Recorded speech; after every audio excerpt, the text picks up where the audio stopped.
my Starlights. Welcome to part 9. I'm not gonna... okay, fine. Recap.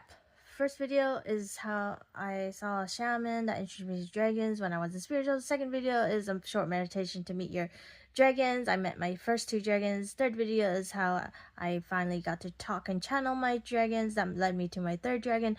The fourth video is how I learned about my dragon life and my dragon title as a dragon keeper.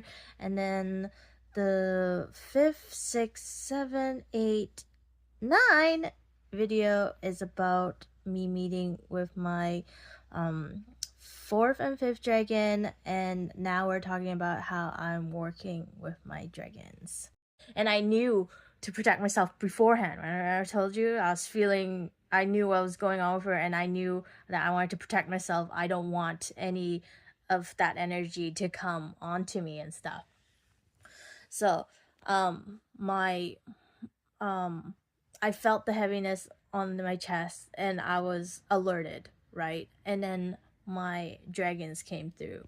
So my earth dragon came to ground me. They wanted to ground me at that moment, and then my purple dragon surrounded me while that earth dragon was anchoring me, and the purple dragon was surrounding me to protect my energy, my aura, my auric field and all that. And yeah, so that was what I was imagining in my third eye. But another thing, my emerald dragon told me that I wasn't seeing her on my third eye.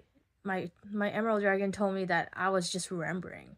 I need to still rewire my brain that it's called remembering, because we're human and we can't seem to comprehend certain things like remembering / discovering, because we think it's discovering, but it's actually remembering, because it's actually our truth. It's always been a part of us. It's always been us. So that's why it's called remembering.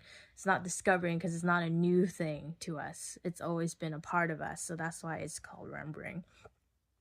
So there was another situation where I worked with my dragons as well, but I can't really remember the context, but it's okay.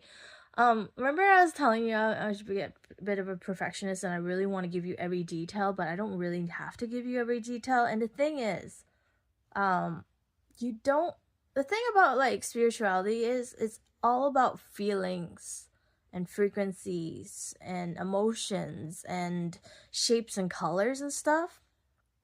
So that's why when I tell you about my dragons, I tell you about their color and I tell you about their elements and stuff. That's a very big key of their frequency and stuff. And so anyways, if you watch my videos back, right, when I met my 3 dragons, I imagined them as my trifecta dragons, right? So a triangle. I was thinking of them as connective as a triangle, right? And then so something, I forgot what the situation is. Like I said, something happened in my daily life and I needed their protection, grounding. So I worked with them again. So you saw that I worked with them this first time. I think it's the first time, real visualization. This is the second time I worked with them, but not just my 2 emerald and purple dragon. This time I worked with all 5 dragons. And I imagined a pentagon of all 5 of the dragons connecting and helping protect me and all that. So yeah, you can work with your soul family. So this was how I worked with my dragons. So like I said, in this life, you are not alone. Even if you feel lonely from real life people, family, friends, or stranger, or whatever, coworkers or whatever, you're not alone. You have your soul family, and your soul family is always here to help you. So that's really cool. I want to call it dragon magic, but it's not. It's just working with your dragons. You're working with your dragons and they're helping you. And that is how